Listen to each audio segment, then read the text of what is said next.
Welcome, welcome, welcome. Welcome to the Sports Court.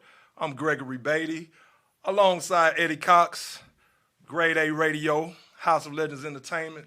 Skrilla is in the building, getting us set up with all this new technology. You know, we're loving it. Happy New Year to everyone, of course. Eddie, what is up, my brother? What's up, man?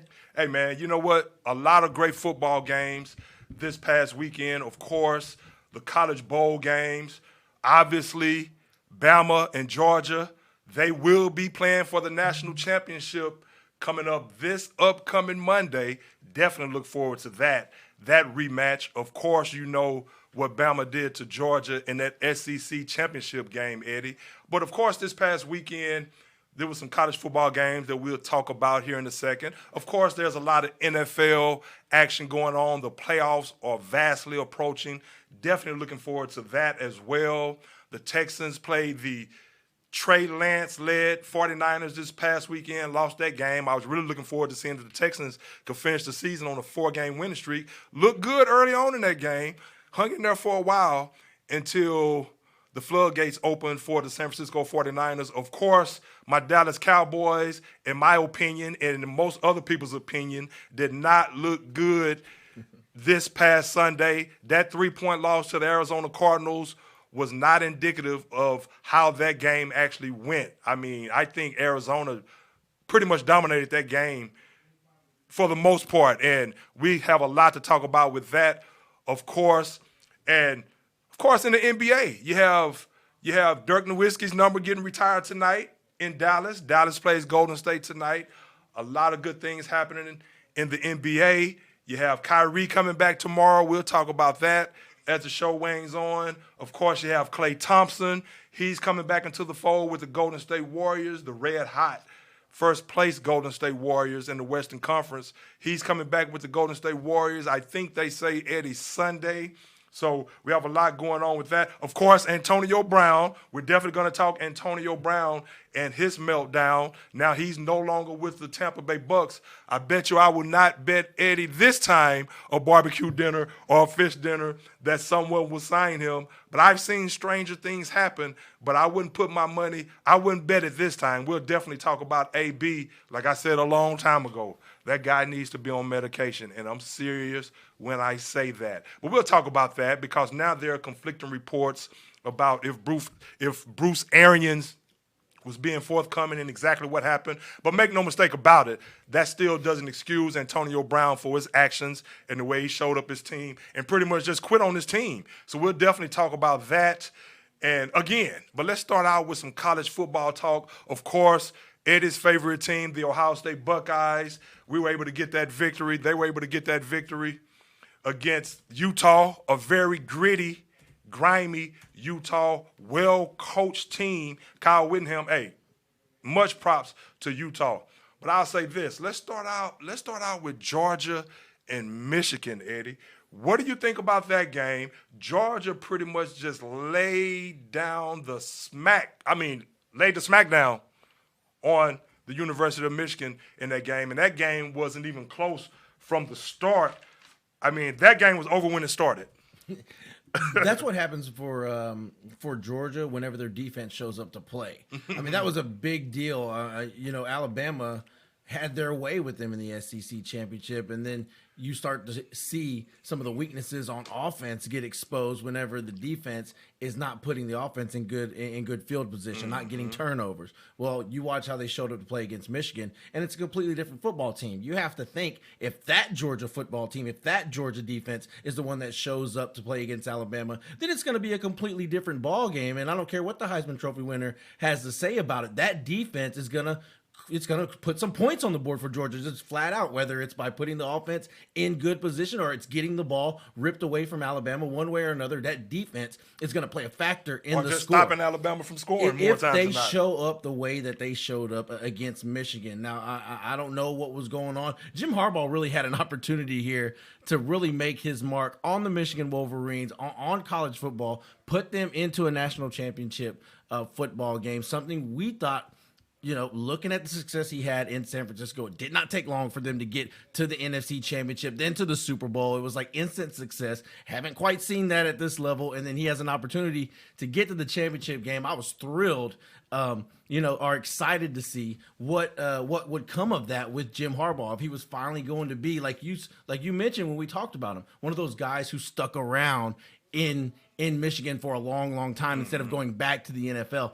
Now, I'm not so sure. It was disappointing for me to not be able to see that, but you got to give all the credit to the Georgia Bulldogs. And I'm glad that they reminded us that they are the second best team, if not the best team in the country. And we're going to be fortunate enough to find out when they square off with Alabama. Eddie, I totally agree. And the thing about it is, Georgia actually dominated that game wire to wire. And it was obvious. And kudos to Michigan for a great season. But they were just overmatched by Georgia. You're talking about a team with so much talent and athletic ability. Like I said last week, and a lot of people actually said, you knew that Georgia was going to come out with all guns blazing because of what happened in that SEC championship game. I mean, it was the mere fact that Bama came out there and dominated them the way they did in that game and made Georgia a team that was the best team in the nation all season long, ranked number 1 all season long, barely giving up 10 points a game, if that. I mean, it was very hard to score on them. And then you see what Bama was able to do in that SEC championship game with Bryce Young, the Heisman Trophy winner. It was obvious. It almost seemed like Eddie, in that SEC championship game, that Georgia was actually playing with house money, and Bama was the more desperate team because they knew if they lost that game that they were probably not going to make the college football playoffs. And it's almost like Georgia went into that game almost saying, well, even if we lose, we're still probably going to get into the playoffs. So obviously Georgia in that game against Michigan, I mean, you're talking about some athletes, Eddie. And when I tell you, you always hear me say how Bama, Clemson, and Georgia, the guys that they recruit, I mean, it really looks like a pro football squad out there. I mean, those are some big, fast, athletic guys. And I'm telling you, Nakobe Dean, here's the real deal. I'm talking about from sideline to sideline. But it was obvious that Georgia's speed and their want to in that game more than anything, again, to redeem themselves because of what happened in that SEC championship game, and obviously to make it to the national championship game. So they had to come out and play their best game, obviously, and they did. But from wire to wire, they dominated that game on both sides of the ball. And the disparity in the talent was just so obvious. I mean, those guys in Georgia, man, those are some athletes, some big corn-fed athletes, bean-fed athletes, whatever you want to call them. But bean-fed, that's amazing. Hey, but you know what? They actually, and Michigan, we knew both teams were going to be physical, but obviously what set them apart was the speed by the Georgia Bulldogs. And, hey, we talked about it, Eddie. Stetson Bennett. Now, you posed the question last week, was Stetson Bennett the guy? And I said, yeah, he is the guy. And he came out and proved that game in that SEC championship game, and he's another guy. He's another guy that a lot of people were questioning, should JT Daniels start? But what Stetson Bennett gives you, and especially against a team like Bama coming up here soon, he gives you a guy that can also run the ball as well. But what he did in that game, throwing for over 300 yards, I think it is, for, 3 touchdowns. But Georgia, they were a different Georgia team. They were a team who all season long, their game was predicated on we're going to be physical, smash mouth football. And that's exactly the way the Michigan Wolverines like to play ball as well.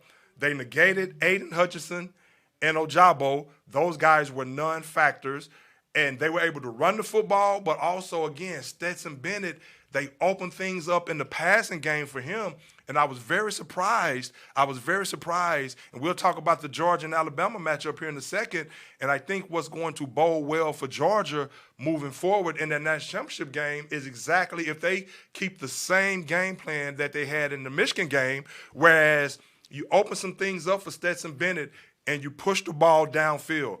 and you just do not lean on the run game, but you be more creative and you have some plays where you show that you have the athletic ability on the outside. Now they have their receiver back, the number 1, I think his name is George Thomas, if I'm not mistaken, the number 1 for Georgia, who's a sophomore or junior, but a highly touted receiver who missed most of the season because of a knee injury.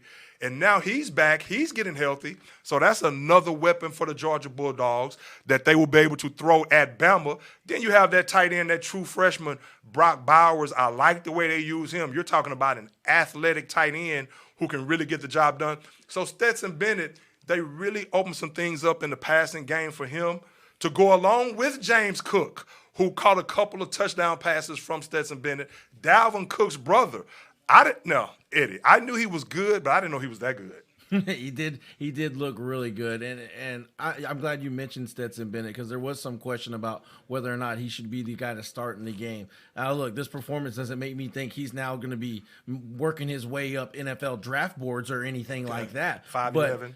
But there is something to be said about, the leadership from the guy who got them there. And even though they did fall short against Alabama, up until that point, they had a really good season and had us all believing they could go undefeated. And Stetson Bennett was a big part of that. And he did have a really big game. And what did he do? 303 touchdown passes. That was huge. And the Cook kid, I'm all for like the brother of somebody. Like if they're when the Gronkowski, when his brother came in, even though he was a fullback, you're like, well, what can this guy do? You think about the same thing with the Watt brother. So you getting to look at Dalvin Cook's brother, I'm already thinking, could he be a sleeper whenever he makes his way on the NFL rosters? Yes. And I snatch him up in my fantasy league, one of those late round flyers that you take on a guy and maybe he becomes something. Right. Shout out to all you fantasy champions out there. A lot of y'all are celebrating this Tuesday, now that it's official that you are officially fantasy champion. And Did you win yours? I won mine. Congratulations, 100%. my brother. Jamar Chase put me on his back and carried me to victory. Oh, we're definitely going to talk about Jamar Chase. Not to go off on a tangent, but right on. Yeah, but that's what I felt like looking at that. And anytime I hear a family member from a former or current NFL player, you already start thinking what the possibilities could be, because the stock is right in that young man. But back to Stetson Bennett. Big props for him. I think that there's a comfort level that offense has with him, and a familiarity and a rapport that he has with those receivers across the depth chart. We're at the top of the depth chart of the guys who come in and spell those guys. He seems to have a really good feel of that entire offense, and it was on display against it was supposed to be a fearsome Michigan defense, and Aiden Hutchins up front, who really, he had a dud of a game. Let's just face it. He was a non-factor 100% of the time. Him and Ojabo. And that was really disappointing as well. Can they carry it over into the national championship? That's what we all are waiting to see. Does Nick Saban always have that kryptonite for his, former employees or understatesmen, and like he's had for Kirby Smart the entire time that they've been competitors in the SEC. We're going to find out. But this showing against Michigan definitely has revived, the belief that there's a chance that Georgia may very well be the best team in the nation, even though they don't have that explosive, dynamic quarterback like Alabama does. Right. And the thing about it is, now, I picked Bama, and I'm going to stick with that pick. But I'll tell you this. After watching Georgia in that game against Michigan, the way they dominated Michigan, I'm talking about they buried Cade McNamara in that run game. It wasn't even a match. And I left that game thinking, I finished watching that game thinking, I may have to rethink that pick, because like you're saying, if Georgia plays like they're capable of playing, and again, if they let Stetson Bennett, if they open up the offense for him and they make it more dynamic like they did against Michigan, and they push the ball downfield, they use that tight end, Brock Bowers, and they also have another real good tight end, big 6'8" guy, almost 300 pounds. And then James Cook, like we were talking about, utilize him. They split him out wide, use him as a wide receiver. If they're more dynamic and not as predictable as they've been known to be at some points of this season, if they play like they did against Michigan, that could be it should be a very good game anyway. And I guarantee you that game will be a whole lot closer than the SEC championship game was. I can guarantee you that. Now, we'll talk about that here in a second. Greg, for a quick second. real quick, one thing I couldn't help but think, watching the way that game unfolded, is how overmatched was the Ohio State defensive line to that Michigan offensive line, and just how big of a gap is there between that Ohio State defensive front and Georgia's? Hey, well, you know what? I hope in the recruiting class, do you know if they got anybody that's going to help up front? Because that is somewhere where we all know they can go get the big receivers, they can find that dynamic quarterback, but how are they going to be in the trenches? Because Greg, in the Big Ten, a lot of games and a lot of championships are won in the trenches. You know what, Eddie? I was going to talk about Ohio State here in a second. No. And we'll get back to Bama in a second, and then win over Cincy. Well, actually, let's do that real quick because I like what you brought up right there because I was actually going to go there when I talked about Ohio State. You beat me to the punch, and I appreciate you bringing that up. So we're definitely going to talk about that. Now, real quick, it's not too much to say about Bama and Cincy. Congratulations to Cincy for a great year. They got into the playoffs. Now, of course, that was the Capital One Orange Bowl we were talking about with Georgia and Michigan. And, of course, the Cotton Bowl, the Goodyear Cotton Bowl, was where Bama beat Cincy 27-6, and they dominated Cincy. Cincy actually played good on the back end of that defense, as far as the defensive backs, and they didn't allow Bryce Young and Jamison Williams to really get going where they just had those big chunk plays. Jamison Williams, he's been averaging over 21 yards a catch. He had 7 catches for 62 yards. Bryce Young had 181 yards. But, of course, Brian Robinson was the difference in that game. With his physicality and his running ability, he ran for over 200 yards, 204 yards rushing, becoming the third running back in college football playoff history to eclipse 200 yards, college football playoff history. And, of course, Ezekiel Elliott did it for the Buckeyes twice, and Rodney Anderson from OSU. So pretty much the takeaway from that game with Bama and Cincy was, like I said last week, Bama just has too much talent. And you saw they had, 5 sacks against your boy, the Heisman, Desmond Ridder from Cincinnati. Sorry, I forgot his name right there. Desmond Ridder, who's a very good player, by the way, but he was just outmatched by a very athletic Bama team. I'm talking about those guys bring pressure from everywhere on the field, and it's not surprising the way that game unfolded. I do like the way that Cincinnati competed, but they were just outmatched by a Bama team that used their physicality, used their athleticism to really just do what they had to do to get to that next game against Georgia. But, Eddie, to answer your question now, the Ohio State Buckeyes, moving on to the Ohio State Buckeyes in that game. Let me see where I have something, bro. I really didn't have to write too much down in that game. Of course, I was glued to the television in that game. 48-45 over Utah. Eddie, to answer your question specifically before we talk more about that game, Ohio State, that's one of the takeaways, the main takeaways that I've been having about Ohio State all season. And it's interesting, and it's not surprising that you peeped that out. It's very interesting that you brought that up because that was going to be one of my main focal points when talking about the Buckeyes and their prospects moving forward on how they're going to compete with teams like Georgia and teams like, and of course, Michigan out-physical them, like you said. And to your point about Georgia dominating Michigan the way they did, what does that say about Ohio State's defensive line? One thing about Ohio State and that defensive line, they need to recruit some dogs. I'll be flat honest with you. On defense, period, they need to recruit, and yes, I'm going to say this, they need to recruit some dudes from the hood. I mean, they need to recruit some dudes from the hood, some dogs, somebody that's going to go out there. I mean, there's too many nice guys, very talented, very athletic, and there's a couple of guys that didn't play, Haskell Garrett. So it's some linemen. So they have some defensive linemen that's going to be in the NFL and play well throughout the season. But the disparity from the defensive line of Georgia is definitely glaring. Ohio State just plays too soft.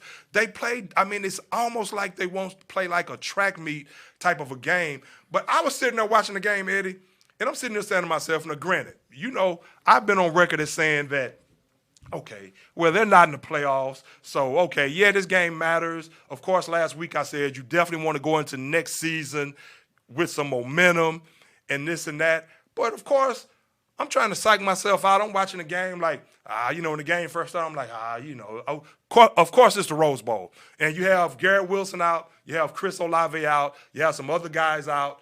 But, of course, Utah, they had some people out on the back end of their defense as well. So, hey, it is what it is, and you still had to play ball. But Ohio State had a lot of players out. So my thinking was when I went into watching the game, I said, okay. I said, they're not playing for a national championship. They're not in the playoffs. So, hey, does it really? Okay, I really don't care. Then when it was like 14-0, I'm sitting there still saying to myself, okay, but it's okay, whatever. But at the same time I'm saying that, I'm like, make the damn tackle. Way too soft on the defensive side of the ball. Granted, in the second half, they got it together, but I was so displeased with the lack of focus they came out with, and I put that on Ryan Day. And the same thing against Michigan. They just got out physical, and they need to get stronger and more physical on that defensive line. Of course, you have some tremendous athletes, but you already see what Michigan did to you this past season. I don't think it's going to happen next season, but that's a story for another day. But teams like Georgia and teams like Bama, they have stout defensive linemen, and they tackle. It seems like Utah was doing whatever they wanted in the first half. It's like Ohio State didn't even want to be there. Like, they were not making tackles. They were not wrapping up. And they need more discipline on the defensive side of the ball, and they need more guys who can attack. I'm not crazy about the linebackers. Eichenberg, he ended up with 17 tackles. But somebody's got to bring him down. Huh? Somebody's got to bring him down. Right. Yeah, that's a good point. If you're getting through the line of scrimmage, it has to be a linebacker or somebody. Hey, that's a great point. I'm just saying. I'm just giving you a hard time. Man, that's a great point. No. That's when you talk about effort and want to, I can't help but think about something that was put out into the airwaves over the weekend. And what did you make of? And since we're talking about Ohio State, what did you make of friend of the sports court Kirk Herbstreit's declaration that this generation of football player just doesn't love football, and as it pertains to the opt-out scenarios and what a lot of these guys have decided to do if their team is not playing in the college football playoff. One of the things that I know before the playoff came about that I know there was some concern about that players may start to do this, but that was what was made of it between Desmond Howard and Kirk Herbstreit. What did you think about that? Well, you know what? Well, I will say this. Now, of course, real quick, Baylor beat Ole Miss 21-7, and you had a guy by the name of Matt Corral who actually hurt his ankle, and you see why a lot of these players opt out. But as much as I love Herb, that's my boy. Number 3, number 4 at Ohio State, high school visit the same weekend, all this and that. Love Herb, but I have to disagree with him on that to some degree because it's a situation now where it's a different day and age, and these guys are looking at the big picture. I can't fault these guys for looking at the big picture, and of course they love football because they're opting out because they want to play in the NFL. So I disagree with the fact that they don't love football. Now, can you look at it as, okay, well, you want them to stand up and compete with their team? Maybe so. But the thing about it is, again, if you look at Matt Corral, if his ankle injury would have been that much worse, he probably would have hurt his draft stock.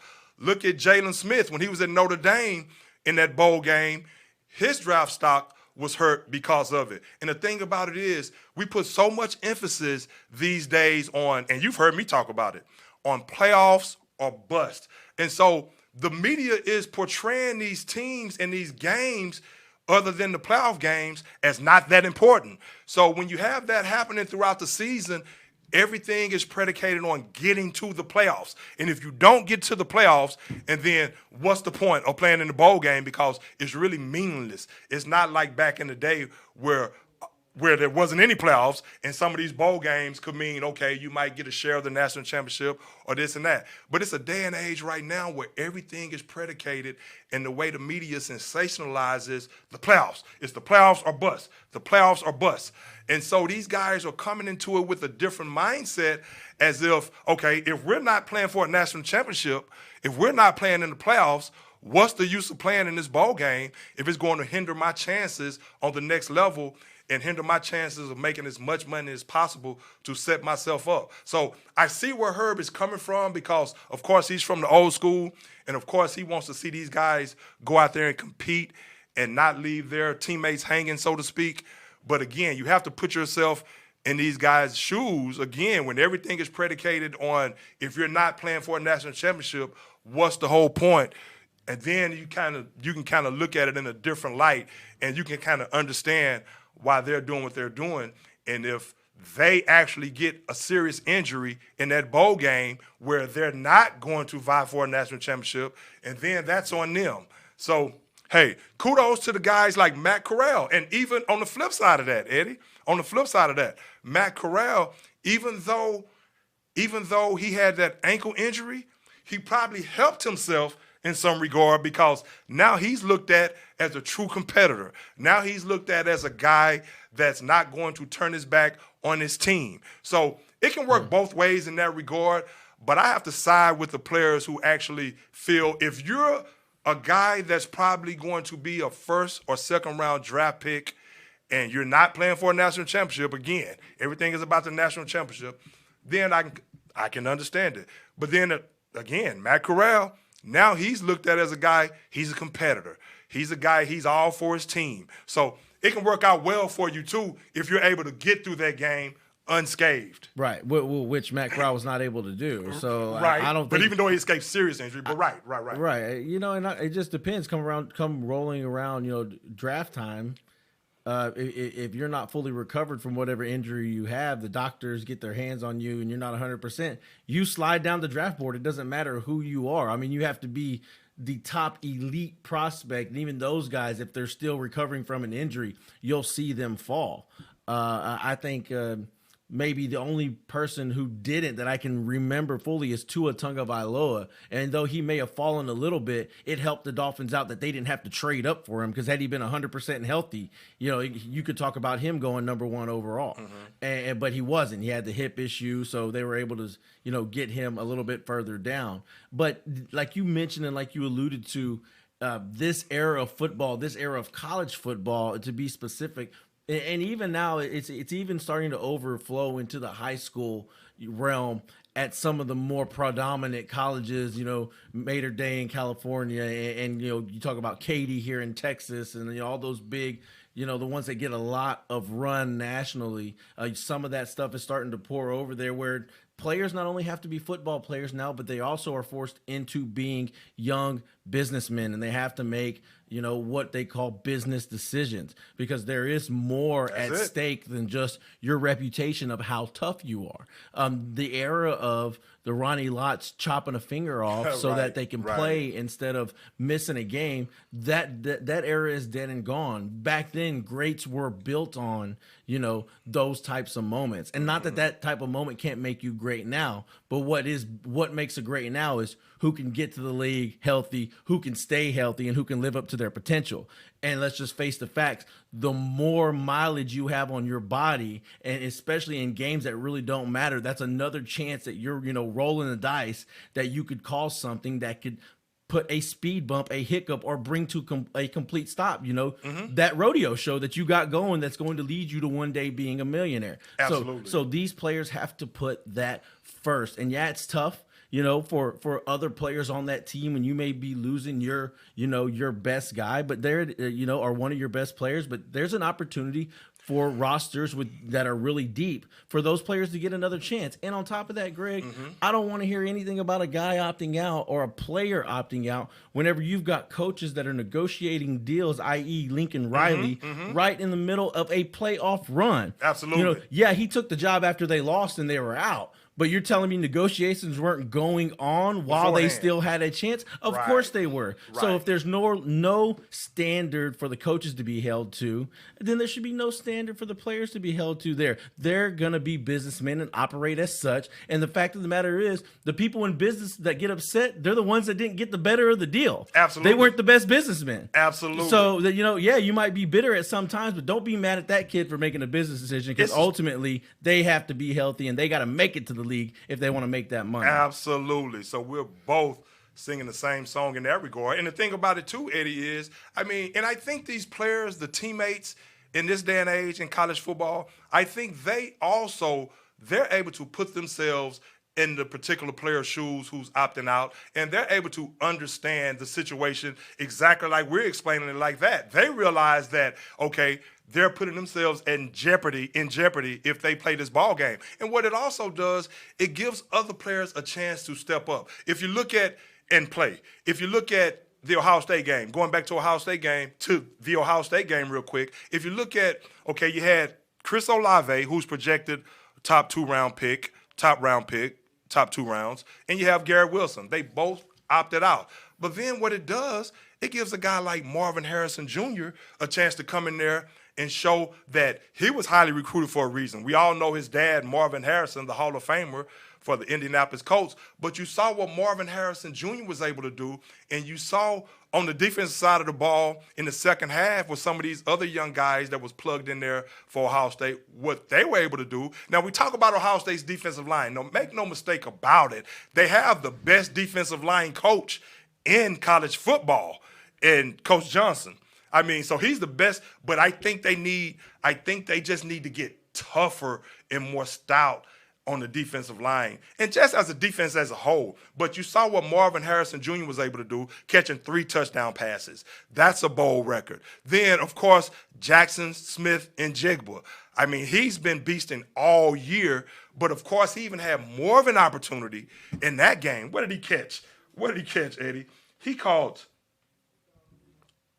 15 catches for 347 yards. He flat out dominated that game. C.J. Stroud, 37-46 for 573 yards, 6 touchdowns. So it gave other guys a chance to step up, and they did so. Now, speaking of Ohio State specifically moving into next season, I think the defense will be just fine. They're always going to recruit really, really good players, and they're going to be great in the recruiting aspects of things. And they just need to get more stout on the defensive side of the ball and offer more resistance. They do not offer enough resistance. In the middle of the field, I mean, gets operated on way too often. I mean, it's just the middle of the field is always wide open. Again, I think they need more speedy linebackers. I know Ohio State. I know they're a tradition-based university, and of course, I don't care what's going on. I don't care where you have these other athletes playing. They're always looking for the next Chris Spielman to play middle linebacker. And sometimes you might not have the next Chris Spielman or Marcus Merrick. You may have a 5-star recruit that's just a dog that you may have to put a linebacker, and you have to play him there. And so I think sometimes they just play guys because, this is tradition. Let's make this work. And no knock against Eichenberg and those guys. Again, he had 17 tackles. But I saw a couple of plays where the Utah running back caught a screen pass and just literally just outran those angles from a couple of those linebackers. And if they want to compete on a national championship level, of course, we beat Bama one year in the national championship game, and we beat Clemson a couple of years ago.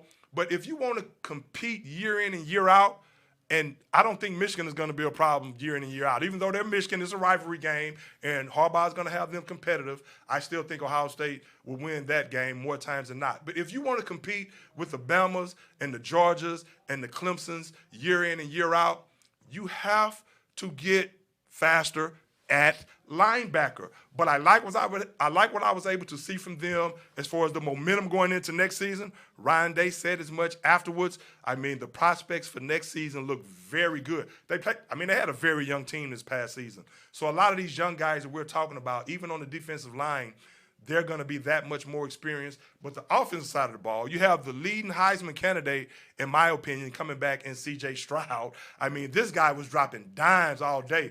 And then you have Jackson Smith and Jigba, who just continues to get open, catches everything. I mean, that over-the-shoulder catch and that throw that put them ahead in that ball game was like, wow. Marvin Harrison Jr., and the list goes on and on. So the talent is going to be there. I like the fact that Travion Henderson, he did not get injured in that game, so you're going to have him next season as a possible Heisman candidate. So I like the prospects for the Buckeyes moving forward. I just wish they get more stout on the defensive side of the ball, get faster at linebacker, and I hope they will. I hope they realize that, and I hope they, you know what I say about self-sabotage. Don't self-sabotage yourself trying to stick with a tradition. If you have somebody that's best suited for that middle linebacker position, he may not be the same skin color as Chris Spielman, but if he's the guy for the job, put him in there and play him. And we'll see. But I like what I was able to see in that second half, but I'll be honest, in that first half, I was very, very, very disappointed. Now, moving on from my Buckeyes, I talk about the Buckeyes the whole show. But how about from the Buckeyes to the Buccaneers? Okay, let's move to some NFL. Okay, well, let me get your take real quick on the game, on the national championship game. Okay, now we talked about Georgia and Bama before we move on because that game is next Monday night. So before we move on, what do you think is going to take? I alluded to some of the things, and I mentioned some of the things that Georgia's going to have to do. Obviously, you can't play Bama in a phone booth. You're going to have to utilize some of those athletes. Bama they've been known, even though they have tremendous talent as far as the secondary is concerned, they have a lot of young guys right there. And Stetson Bennett's going to continue to have to challenge downfield. Yeah, absolutely. I think they're going to have to take shots if they want to win the football game, but they can't be careless in doing so because the defense of Alabama is just too good for you to do that. You can't just throw the ball downfield and hope for, the best thing possible to happen, hope for it to come down, in the hands of a bulldog. You have to take these calculated risks. You have to know exactly when. You got to catch them in a blitz where, there's not enough protection over the top, or you got to catch them in a zero coverage, and that's when you take these shots. And it's going to be up to Stetson Bennett to understand and recognize these moments and check Georgia into those plays at that time. That way they can strike when they need to. And then for Alabama to stay the course and do what we all think they're most likely going to do and win the national championship, because it's just so hard to beat Saban in the college football playoff. You might be able to knock them off in the regular season if your name is Johnny Manziel or Jimbo Fisher, but you're not going to do so when it comes nut cutting time and it's in the playoffs. So for them to be able to do that, for me, their offense has to come out and play like it did in the SEC championship. Be able to open things up. You got to keep the Georgia Bulldogs on their heels and not knowing what they want to do, and then, of course they got to protect the football, obviously. But the turnover game is crucial. It'll be interesting for me to see how Bill O'Brien works this Alabama offense and how much adjustments there are, drive to drive, as they see exactly what Georgia has deployed to stop them offensively. But that'll be a big factor, is how Bill O'Brien handles that offense. I think the defense is going to show up ready to play and do what they always do for Alabama. Is that offense going to be dynamic? Or are they going to start a little bit slow like they have on, at some times during this season? Right, because they want to establish the run again with Brian Robinson. And I like what Nick Saban said about Brian Robinson, a guy that's waited his turn, played behind Najee Harris, played behind a couple of guys. And I like what Nick Saban said. He says he loves rewarding people that shows resilience and that just shows that, that they're not going to quit. And he says he's a great young man. So he's happy to see him succeed because of how resilient and how much he's just been keeping his foot on the gas pedal. And Nick Saban, and to get that from a coach like Nick Saban, that's the guy you want in your corner. So, but of course, they're going to have to be more dynamic. They're going to have to, because Georgia is so stout against the run. Again, you're not going to be able to beat Georgia by playing in a phone booth. So Jameson Williams, he's going to have to get some plays downfield, and they're going to have to open some things up.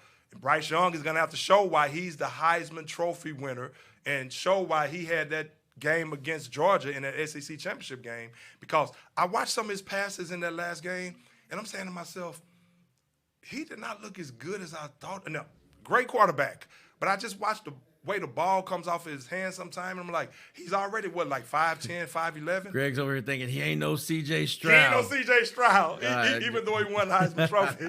That's a great point.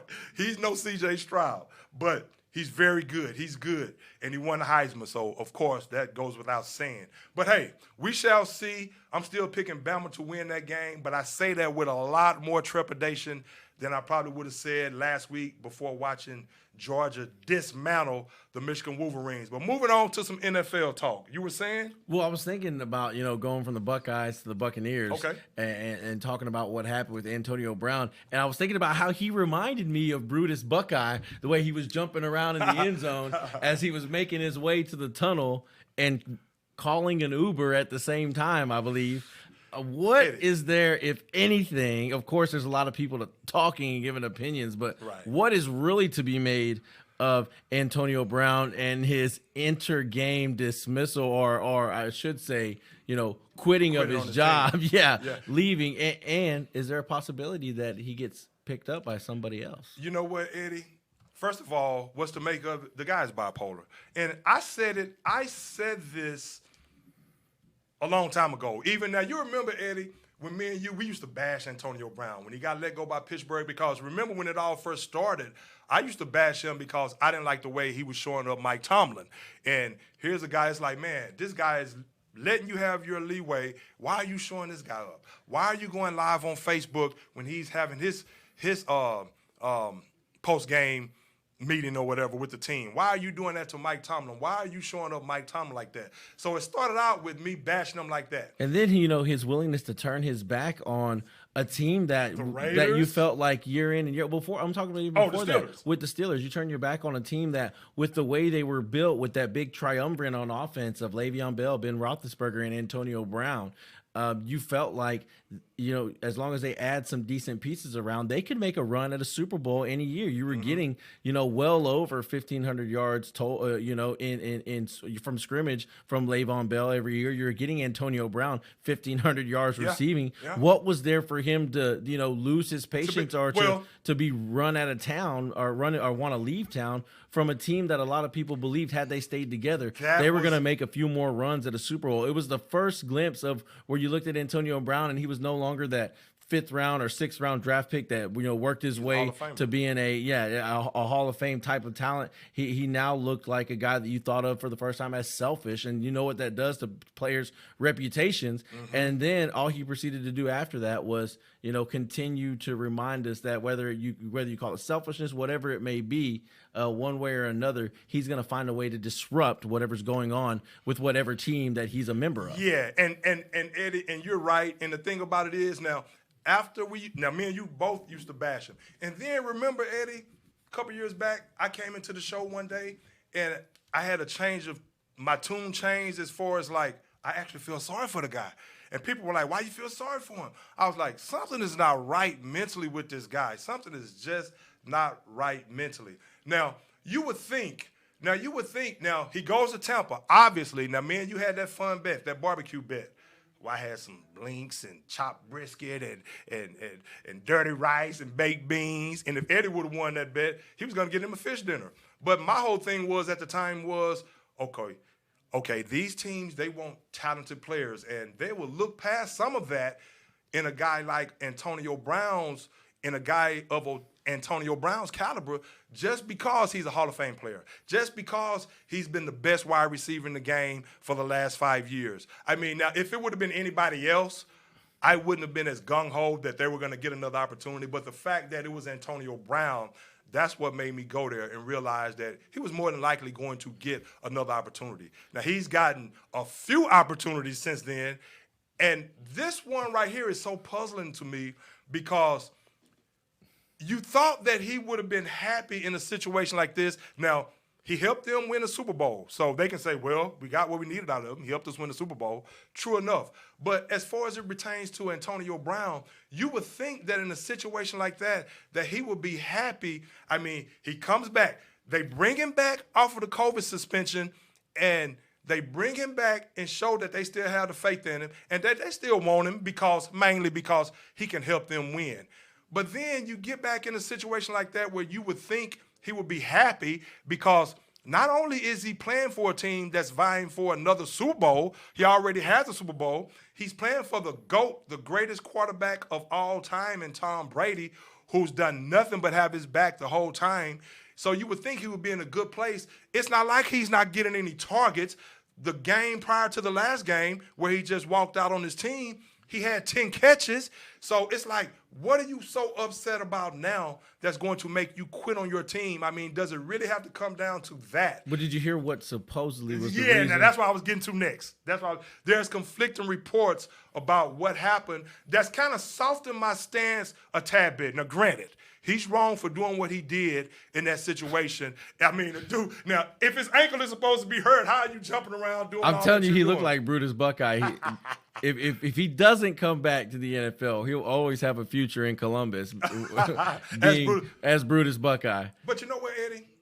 The thing about it, now, are you hearing the same Look. thing that I'm hearing, that Bruce Arians, that AB did not want to go in the game because he said his ankle was too sore? Now, Yes. granted, that's the same thing I heard earlier. And that kind of sheds somewhat of a different light on it, because if you're being told to get out of here and he went about it the wrong way instead of just walking up, you know he wasn't going to leave quietly like that. If you're making him leave the field like that, of course he's going to do it in his own fashion. So obviously you teed him off to the – but I don't think – obviously what it's looking like now that Bruce Arians, both of these guys have strong egos.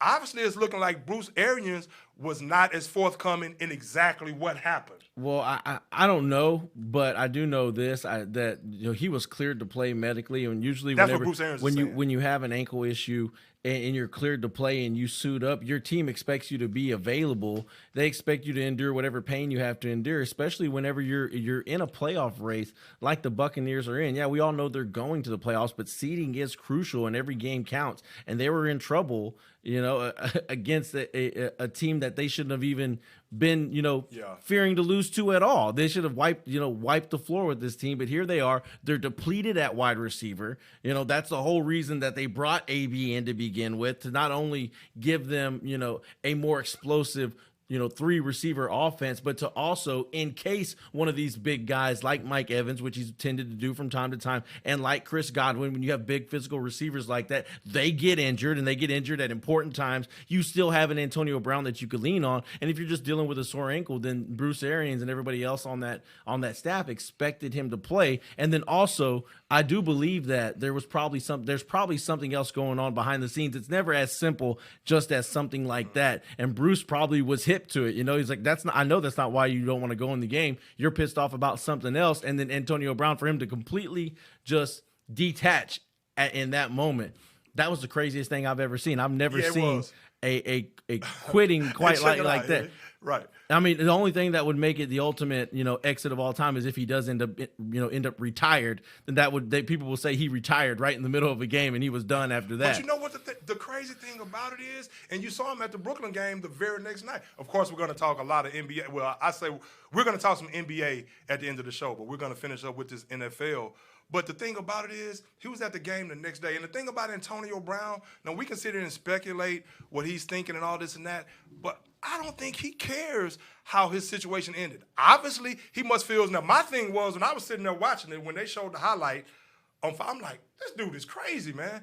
I'm saying to myself, if he wants to throw away an NFL paycheck like that, because right when I saw it happen, before they made the official announcement, I said, he's gone. He will not be back, because you cannot show up Bruce Arians like that. Now, I hate the fact that Bruce Arians was not forthcoming in the sense, and I can kind of understand it to a degree, but it's almost like he was a bit self-serving when asked the question, okay, what was said? He just said there was a conversation, and then he didn't want to go back in the game, but he never said what the conversation was about. Now, was it about the ankle, or was it about, like you're saying, that some people are speculating that he probably wasn't going to hit his numbers? Now, what I will say to him in the ankle injury, Antonio Brown is one of the most fiercest competitors it is in the game. Now, if he's saying that his ankle is sore, if that's the case, and he's saying that his ankle is too sore, even though he played last week, and again, I saw the way he jumped around leaving the field, but that's different. The ankle didn't look too bad whenever he was jumping up in exaltation, and I feel bad for the Jets fans, because that's the most exciting thing they had seen in MetLife Stadium shirt and everything, all year long. I don't think it had gotten that loud during a Jets game probably in the last 5 years. They were loving, whatever show Antonio Brown was putting on there for them. It doesn't surprise me one bit. Well, you know what? To see them react that way to something really that we're all looking at, and I couldn't make a sound. I thought it was the most bizarre thing I'd ever seen. Very bizarre. That's the perfect word for it. Very bizarre. And again, I mean, if it's about his ankle and he feel like his ankle wasn't healthy enough to continue to be able to be effective for his team. And maybe, and I'm just playing on the other side of the fence here to kind of play devil's advocate, so to speak, maybe, and of course I'm not vouching for what he did, so don't get my words misconstrued. Maybe he felt that in order for him to make another Super Bowl run and to be that guy that they're going to lean on because Chris Godwin is not there, because Mike Evans is hindered, maybe for him to be that guy, even though they're vying for that number one spot, Green Bay doesn't seem like they're going to relinquish that, but it is coming down to the last game of the season. We shall see. Maybe he feels like the only way he could be that guy is if he didn't injure that ankle more. And so if Bruce Arians felt otherwise and he's telling him to get off the field, I mean, AB handled it the wrong way by actually leaving in the fashion that he did, but it's not surprising. But the thing about it, again, I don't even think Antonio Brown cares how that ended. I think he actually looks at it as he's probably celebrating the way he left. And that's sad. That's sad. But he's probably celebrating that he's getting all this attention for being a so-called bad boy or for being a guy. And I know it sounds crazy. I feel like he's getting more for being a nut An job. not a that's bad what's happening. guy. That's what's happening. But I'm saying I'm thinking he's looking at it like that. I'm thinking he's probably looking at it like that, as well as he shouldn't be looking at it like that. But I totally agree. Let me mention this because there is a new report that is, just coming out here within the last Jerry hour. Jones will sign him though. That would I bet he would. Michael Gallup out During the last hour, a knee-jerk reaction from Bruce Arians when he was immediately asked what is to be, what's going to happen? What's to be done to Antonio Brown after this? And immediately Bruce Arians said that he would be cut and released. Well, here we are. It's Tuesday, Two-Piece Tuesday, and you're watching the Sports Court. Antonio Brown still a member of the Buccaneers roster. They have yet to release him. And now here this poses, that Super Bowl. This poses the question. I already was sort of I know where this is coming from, and it ain't coming from Bruce Arians. It ain't coming from that front office. This is 110% coming from Tom TB12 Brady. Okay. You heard his comments after the game. You heard him. He was real light spoken about Antonio Brown. He was real, what I would say, understanding. We need to give him some help of what happened with Antonio Brown. And then on top of that, he's bringing to light, he's telling Bruce Arians, the last thing you can have, is Antonio Brown go and play for somebody else. I know why I believe Antonio Brown was happy or able to be happy because he knows walking away, he's probably not walking away from that much more money because he's not going to hit his incentives. Yeah. And so he's probably hoping that he can get signed on with somebody else so that maybe he can have different incentives to hit and maybe then he can make some more money. More money than he was going to make with Tampa Bay. He's already made a whole lot of money. Yeah, so. Being that he did, he's the guy who's found himself in enough situations where he has also spent a lot. Yeah, and he hasn't made as much as he's probably worth. He should, just talent wise, because of all the stuff and all the issues off the field. But I think maybe that has something to do with it too. We don't know. I think they realize or they have to ask themselves. Do we, A, try to work Antonio Brown back into the lineup, back into the locker room, and back into the good graces of Bruce Arians, which may be impossible at this point? Or B, do we, pay him the rest of his salary to just sit or just stay away, give him the Houston Texans and Deshaun Watson treatment, pay him to stay away for the rest of the season. That way he doesn't end up on the Kansas City Chiefs.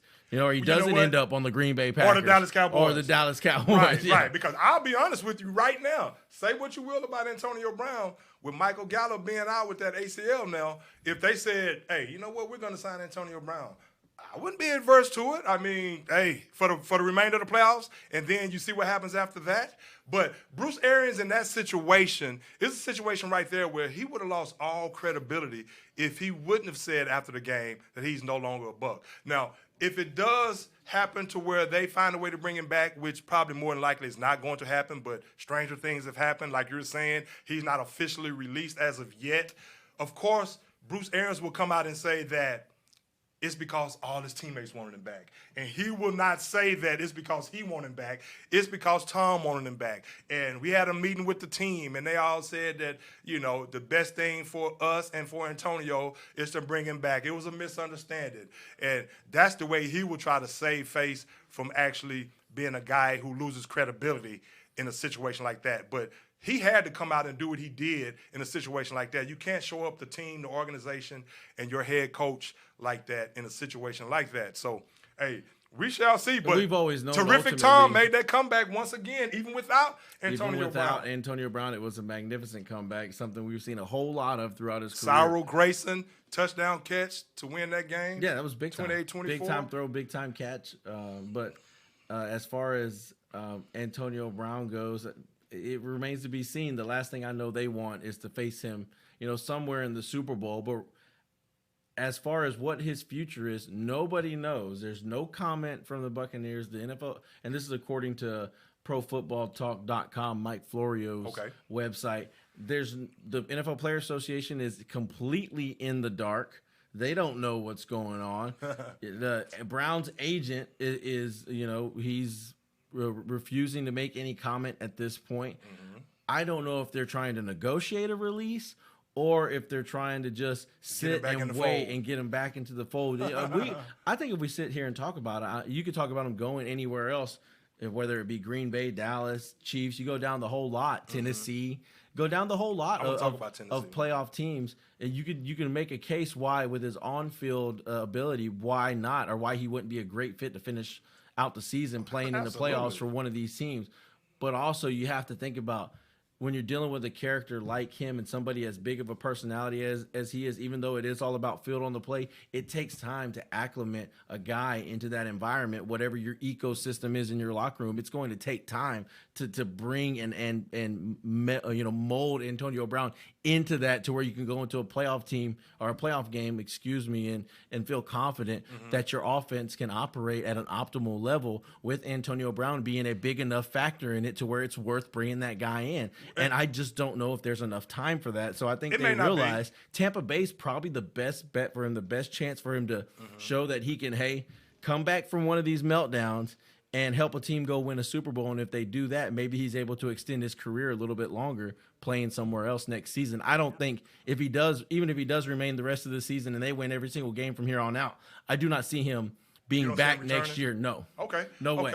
Right. Well, no way, no how. It would be shocking if they even brought him back. It would be shocking if they even brought him back for the playoffs. I mean, consider what happened. But like we're saying, stranger things have happened, and he hasn't been officially released. And one thing I will say about Antonio Brown, from all accounts, his teammates love him. From all accounts, he got along with all his teammates. You saw Mike Evans and all those guys trying to hold him back. Now, that's a situation right there where you just have to – how did he get away from those guys and was able to do what he was able to do, leaving the field in that type of fashion?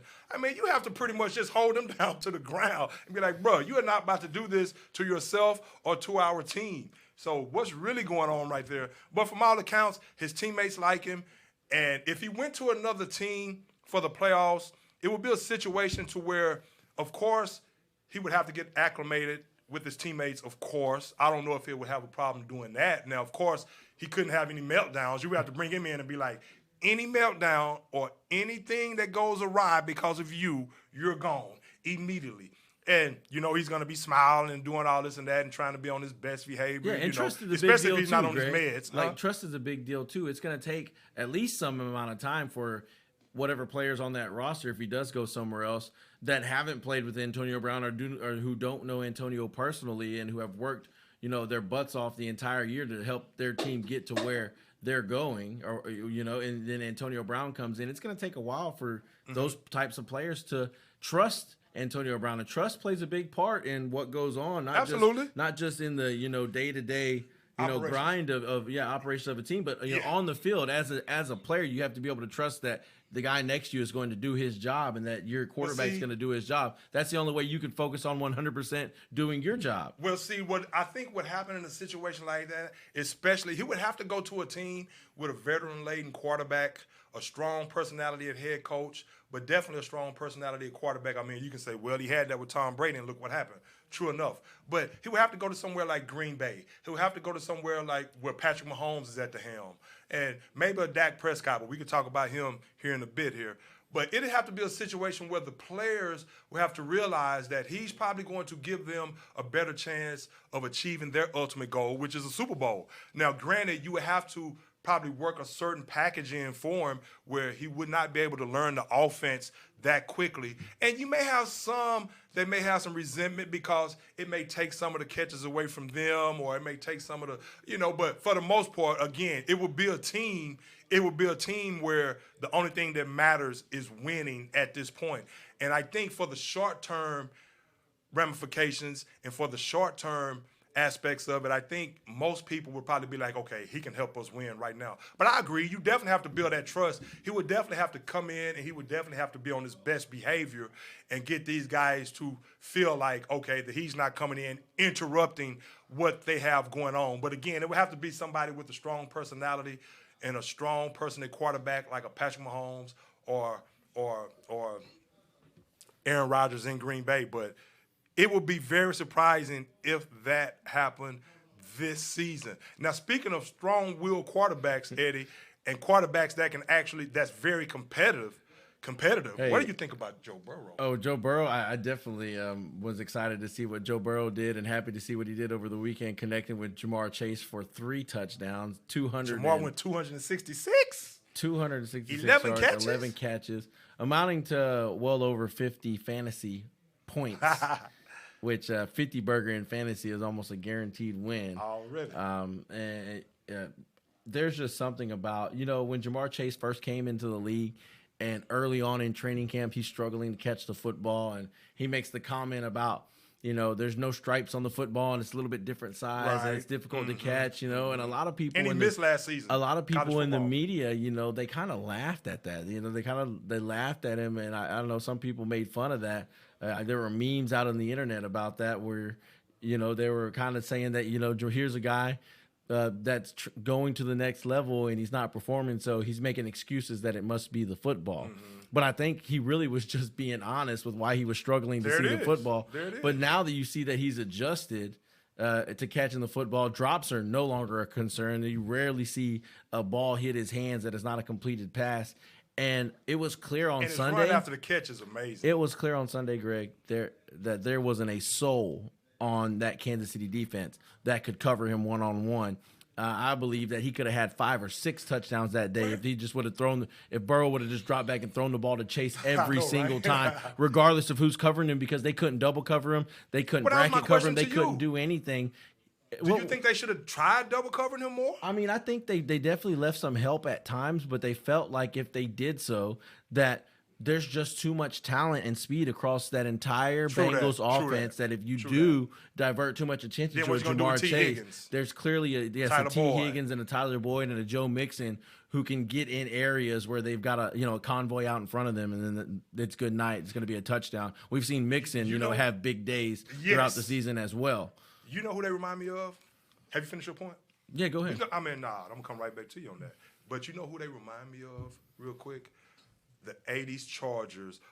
Of course, this team was a more veteran-laden team offensive-wise. All these guys are 25 and under. But the San Diego Chargers, early 80s, with Dan Fouts, Chuck Muncie running back, you had John Jefferson, you had Charlie Joyner, you had Wes Chandler. I mean, that's the trajectory that they seem like they're on. And Joe Burrow, what can you say about this guy? An Ohio State transfer, of course, transfers to LSU, wins the national championship with Jamar Chase. And Jamar Chase opts out his senior season after Joe Burrow had left and entered the NFL. And the connection that these guys have, the connection on this offense, but what can you say about Joe Burrow? This guy, like I said last week, and it's no surprise, that this guy is a superstar right now. Now, that's 2 games. He's damn near thrown for 1,000 yards in 2 games. Over 500 the game before last, 444 last game. In a game that they needed, they clinched the division against the team who I picked to represent the AFC in the Super Bowl, the Kansas City Chiefs. And I still think if they played the Chiefs in the playoffs, that the Chiefs would win that game. But what a resilient bunch to come back in that ball game. And how competitive is Joe Burrow to just put that team on his back and will this team to victory? A great job by Cincinnati. And they definitely look like a team that you have to really concern yourself with in the playoffs because they're so explosive.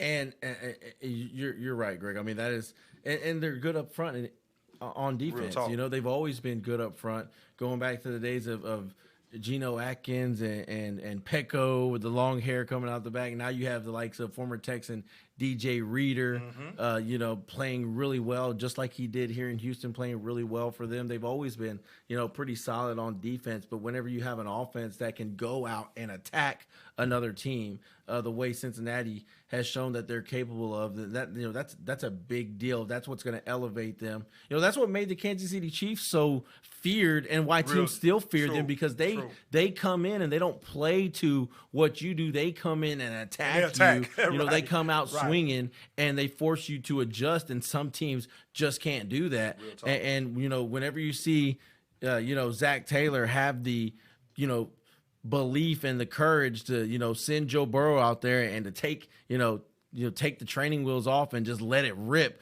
and let him, you know, go after NFL defenses and understand that taking those types of risks, yeah, you might throw an interception here and there, but those types of risks are going to reap more rewards because of how the team has been built around Joe Burrow. And a lot of that credit has to go to Director of Player Personnel, Duke Tobin, and his ability to recognize, like, hey, I've got Joe Burrow. We invested, obviously, a big pick in Joe Burrow, number 1 overall pick. Let's go get his favorite receiver. Let's go get the guy that we know that he has the best, you know, rapport with, and bring him in, and let's see what happens. You know, you're always taking a risk when you draft a big play receiver. I know we see even some of the best, like DeAndre Hopkins. He came in his first season for the Texans. He had 900 yards receiving. It wasn't, you know, this magnificent season, but we all know how good of a receiver he is. That just speaks to how difficult it is to come in and really learn an NFL offense, really have a multifaceted route tree that you have to run, and take that into Sunday and being able to play with the same confidence you play with on Saturdays. That doesn't happen for a lot of guys in their first season. It takes till they get to their second season. But Jamar came in and hit the ground running. Yes, he did. And you got to give a lot of credit to Tobin for recognizing that this match here could be a match made in heaven. It was a match that won a national championship, and it could be a match that one day wins a Super Bowl. Absolutely, because a lot of people were thinking that they probably should have drafted Penei Sewell out of Oregon, the lineman. And like you're saying, a lot of people thought that. I mean, that would have been, and it wouldn't have been a bad pick, but man, you look at what they did with Joe Burrow now. You sure are glad that they didn't go the other direction. I know they are. Well, you know what? And I totally agree. And the thing about a wide receiver coming into the NFL in a situation like that, it's harder for a wide receiver. I mean, you have to get used, for one, to the speed of the game. You have to get used to reading certain coverages. Of course, you learn how to read coverages in college, but it's even more diverse, and it's even on another level in the NFL. And you're playing against more elite athletes in the NFL. I mean, all these cornerbacks can play. In college, you may face a cornerback. Yeah, he may be a 5-star recruit. I'll never forget when I went to Ohio State, and I was in practice. And I'd be in practice, and I see a guy line up over there, and he's this 5-star recruit. And I would torch him every day. I was like, this guy was a 5-star recruit? He couldn't even start for my high school team. But in the pros, when I went to Atlanta for that camp, the one thing I noticed in Atlanta, the time I was in Atlanta in camp, all the DBs can play. All of them can play. And as far as Jamar Chase, if you look at Jerry Rice, I've alluded to Jerry Rice, and I've harkened back to when Jerry Rice, he got drafted by San Francisco. We saw what he did at Mississippi Valley State. I mean, putting up astronomical numbers week in and week out with Willie Satellite Totten and Coach Cooley and that high-powered offense catching. I saw him one time in the Dome, in the Astrodome. He caught like 20-something passes for over like 300-something yards, and it was like just a walk in the park for him. When he first got to San Francisco, coming from Mississippi, a small town in Mississippi, playing in Mississippi Valley State, he got to San Francisco. He said the lights were too bright for him. A big city. He had never been out of Mississippi ever in his life. Got there, took him a while to get adjusted, dropped a lot of passes in preseason, and then had a rookie season to die for. And he showed probably after like that 4th game of his first season, took off, and you start to see, okay, this guy is going to be special. Ended up his rookie season the same fashion that Jamar Chase, the guy is special. Jamar Chase, after he got his legs up underneath him, of course he missed last season. college football his senior season, like I said, because of the COVID situation. So it took him a while to get his legs underneath him as well to go along with the learning curve that it takes to be an elite NFL receiver. But what you saw happen after that, once he settled down, the game slowed down for him, the guy's talent is on display. And what I like mostly about him is, and of course you have that connection with Joe Burrow, so that chemistry is already there, like we're saying. And of course the team takes on the identity of Joe Burrow, that competitiveness, that cockiness, so to speak, in a good way.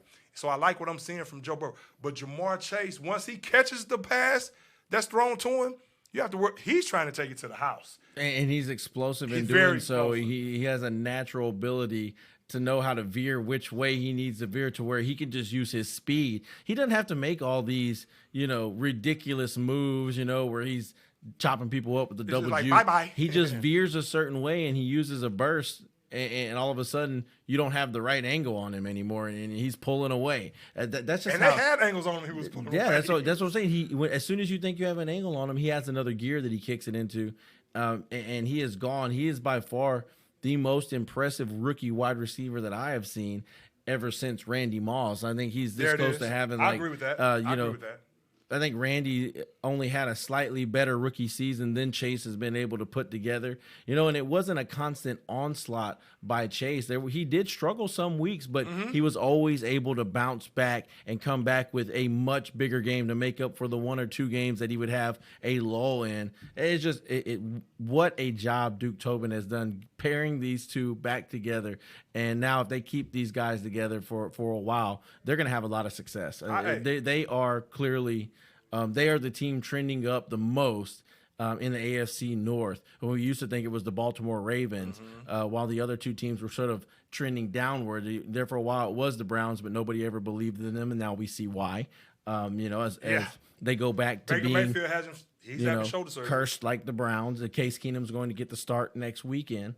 But the Bengals, they have sort of stolen the show, and they're in a position where they can start to dominate. We know the Ravens are always going to be right there competing for the division every year, but I think now the Bengals, with that statement win against the Chiefs, that said, hey, guess what? The Cincinnati Bengals are going to be right there with them. And we're not going anywhere soon. No, we're going to be right here competing. It's going to be Bengals, Ravens competing for that division. Year in and year out. Yeah, because, and I don't want to get into some Baker Mayfield talk right now. Of course, he's opted to have surgery. He's going to miss like Eddie just stated, Case Keenum is going to start next week for the Browns. Of course, he's getting ahead of the game early. And it also kind of changes the narrative probably in his eyes somewhat that, look, my shoulder was that messed up. I had to have surgery before the season was over. But we all know that he did not play up to the standard, and hopefully he can get healthy, and we'll see what happens. But I don't like what I saw. And I've been a Baker Mayfield supporter.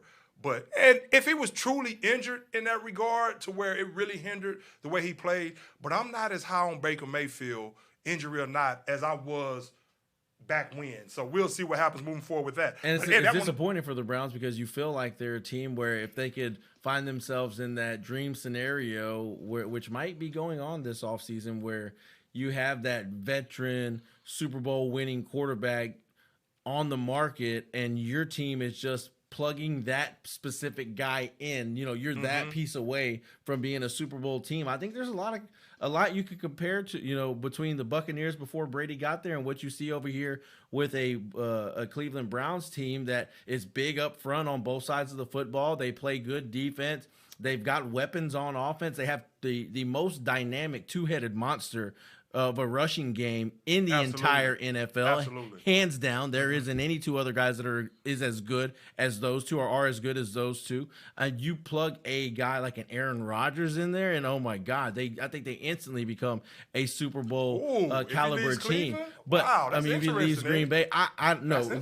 Mark my words, he's not going to Cleveland. I don't know. But if he leaves Green Bay, I don't see why Cleveland wouldn't be an option. I just don't know if Cleveland is big time enough for somebody who's been playing their entire career in Green Bay. Maybe he wants to go somewhere else. I know with that talent, but it just seems like on both sides of the ball. I would be shocked, like if that's where he decided to go, because I would almost believe if you're going to go to the AFC North, I think Pittsburgh probably rings a little bit bigger bell for me. Even though they're not as dominant up front with that offensive line, there's still some work to be done, with that running game, even though Najee Harris looks fantastic. He had a monster game last night. But Big Ben is going out on a high note. When you get a guy like Aaron Rodgers, he's going to be smart enough to make that offensive line look better than they probably are. And then you have a defense that's fierce and ferocious with Mika Fitzpatrick and T.J. Watt, which, damn, T.J. looking like he's as good as J.J. I mean, wow, this guy. I mean, just he may just break that record next week. That's another one of them brothers. Is the brother ever as good as the older brother? Is the younger brother ever as good as the older brother? Or he's legit. He's legit. From Manning, the Mannings on down. Right, they're one of those families that the guys, they're all good. And T.J. Watt showed you that he's every bit as good as his brother was, or he is. His brother's still playing, but man, that to me, I don't think he'd go to Pittsburgh either. But if you're going to consider Cleveland, why not consider Pittsburgh? Especially when you put the head coach aspect in perspective, you have to feel like you like what Mike Tomlin brings to the table, maybe a little bit more than Stefanski. Absolutely, I got you. I can see the same dynamic. Sorry to cut you. I can see the same dynamic Rodgers having with Stefanski, kind of with what he's dealing with LaFleur now. A young up and coming head coach wants to be the guy that's calling all the shots. You go over to Tomlin. Hell, Tomlin's going to make him the co-offensive coordinator immediately. You know what I'm saying? And that to me, that speaks to a guy like Aaron Rodgers a little bit more than going to a similar situation in Cleveland as he has to Green Bay. Well, the thing about it, if he goes to Pittsburgh, and this probably doesn't matter to him, but he would definitely be going to a storied franchise. Of course, we all know about the Steelers and their 4 Super Bowls with Terry Bradshaw, who wore number 12, so he would definitely have to change jersey numbers. And I don't know if that would play in his decision to go. I'm just kind of saying that right there. But it would definitely be a storied franchise, and that'd be interesting because Cleveland, some years back with Jim Brown and those guys, they can say that they're a storied franchise, and he may want to get Cleveland over the hump and get them a Super Bowl victory, their first Super Bowl victory in a situation where you have a tremendous defense, tremendous talent. So, but I can see where he would definitely entertain the Pittsburgh Steelers as well. That remains to be seen what happens in that situation. But I want to get your take, speaking of Najee Harris and rushing the football, real quick before we talk just a tad bit of NBA before we get out of here. But I want to get your take on D'Onta Foreman, who's resurrected his career in Tennessee. Now, I know we were in here last week, Eddie, and we both said that we don't trust Tennessee. But after thinking about it and really analyzing it more and really watching Tennessee this past weekend after what they did to the Dolphins, just killing their playoff chances, Tua could not hold on to the football in that rainy weather. Rainy Nashville. But D'Onta Foreman, since he's left Houston, he's had that Achilles injury, and, of course, he had some off-the-field problems. But he is the real deal in Tennessee. And what Tennessee is going to do, especially in the playoffs, and the reason I say I'm kind of having some second thoughts about completely not trusting them. Now, they're not my Super Bowl pick in the AFC. I don't care how gritty and grimy they are. And as much as I love Vrabel and the job he's doing, and you might have Derrick Henry coming back, I still don't trust Tannehill enough. Even though he's not a bad player, he's not terrible. He's a guy that can utilize his legs. But their game is predicated for this time of year where they can run the football. Definitely. Without a doubt, they're waiting on getting Derrick Henry back, but D'Onta Foreman has filled in nicely. There for a while when they weren't sure who they were going to go with, they brought in the likes of Adrian Peterson. They went with the McNichols kid when they could. He's clearly not built to be, between the tackles, first and second down back. So they use him on third down when they can. But a guy like D'Onta Foreman, he's a guy where at Texas, he was that first and second down between the tackles types of back. They really didn't use him out of the backfield in the passing game almost at all. He started to develop those skills early on in his career when he was with the Houston Texans, as they were the first to actually start throwing him the football. Deshaun Watson throwing him the football down the field, and lo and behold, hey, this guy can be effective, in the passing game as well. He's a guy that I think is one of them, or came into the league as one of them third-round picks that wouldn't surprise people if he did develop into that, 3-down type of stable back. When you're taking a flyer on him, he was one of those guys that were right up there with the likes of the Camaras and whatnot. Who else went in the third round? Kareem Hunt, guys like that they can develop into these 3-down back. He fell out of favor with Bill O'Brien for whatever reason. The Texans give up on him. finds his way back onto the roster in Tennessee. They say his work ethic wasn't good at the time. Maybe not, but we've heard a lot about, guys on the Texans roster under Bill O'Brien who didn't have the, right work ethic, but may go on somewhere else and have success. That's real true. Because there's other things that they do well, or maybe because that was just a bunch of baloney to begin with. Right, I got you. But with Foreman, you get in there behind a bunch of hogs that Tennessee has up front. Clearly, they're a team that you talk about is built to run the football, and then you find how to run with rhythm in that offense like he's been able to. The timing of when the holes develop, he's always been a very good downhill runner. When there was holes for Deontay Foreman to run through, he did display a burst of speed and, a headstrong style of running that you get excited about. I mean, he's a bigger guy. He can deliver a blow. I really had high hopes for him coming into the NFL, being another one of them dominant UT Texas Longhorn running backs coming into the league and showing out and making a good career for himself.